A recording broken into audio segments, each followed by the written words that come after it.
კიევში მცხოვრები უკრაინელები ეხმაურებიან ცეცხლის შეწყვეტის შესახებ მოლაპარაკებას, რომელიც შესაძლოა პირველი ნაბიჯი იყოს 4 წლის განმავლობაში მიმდინარე ომის დასასრულებლად. პრინციპში მხარეები უკვე შეთანხმდნენ ცეცხლის შეწყვეტაზე გარკვეული შეზღუდვებით მას შემდეგ, რაც ამერიკის შეერთებული შტატების პრეზიდენტი დონალდ ტრამპი ამ კვირაში დაპირისპირებული ქვეყნების ლიდერებს ესაუბრა.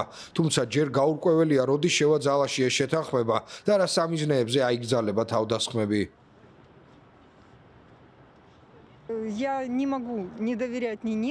უკვე აღარ ვიცი რა დავიჯერო. 1991 წელს ბირთვული შეიარაღება მშვიდობისა და უსაფრთხოების სანაცვლოდ დავთმეთ. თუმცა დღეისთვის ყველა დაპირება დაირღვა. სწორედ ამიტომ აღარ ვიცი რას დავუჯერო. დაპირისპირებული მხარეები შეთანხმდნენ, რომ ენერგოინფრასტრუქტურაზე აღარ მიიტანენ იერიშს. ტრამპს ახლა მოუწევს შეასრულოს თავისი დაპირება, რომელიც ომის სწრაფად დასრულებას ითვალისწინებს. ეს მოლაპარაკებები არაფერს მოგცემს. ჩემი აზრით, ტრამპი მხოლოდ თავისი აუდიტორიისთვის მოქმედებს, რადგან დეტალებზე არავინ საუბრობს, ის ბევრს იტყუება, არ არის პატიოსანი კაცი. შეიძლება გულის სიღრმეში სურდეს პრობლემის მოგვარება, თუმცა როგორც ჩანს, მის წრეში არიან ადამიანები, რომლებიც ეუბნებიან, რომ ტემპი შეანელოს.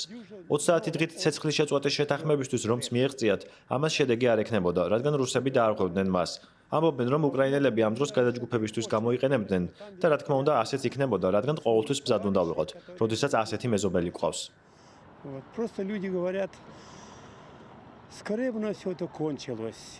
თუმცა არიან მოქალაქეები, რომლებიც ოპტიმისტურად არიან განწყობილი და ამ პროცესებს დადებითად აფასებენ. იმედი მაქვს, რომ მიმდინარე მოლაპარაკებები მშვიდობას მოიტანს და პუტინი დათანხმდება პირობებს, რადგან დროა მსოფლიომ გაიგოს, რომ ვერავინ შეძლებს სხვა ქვეყანაში შეჭრას და ტერიტორიების ოკუპაციას, მხოლოდ იმიტომ, რომ უფრო ძლიერია და აქვს ბირთვული იარაღი. ეს მიუღებელია თანამედროვე მსოფლიოში. ოთხშაბათს ტრამპთან დაახლოებით 1 საათიანი საუბრის შემდეგ უკრაინის პრეზიდენტმა ვოლოდიმირ ზელენსკიმ განაცხადა, რომ ამ უქმეებზე საუდის არაბეთში დაგეგმილი მოლაპარაკებების დროს გადაწყდება რა ტიპის ინფრასტრუქტურა იქნება დაცული შეთანხმების მიხედვით.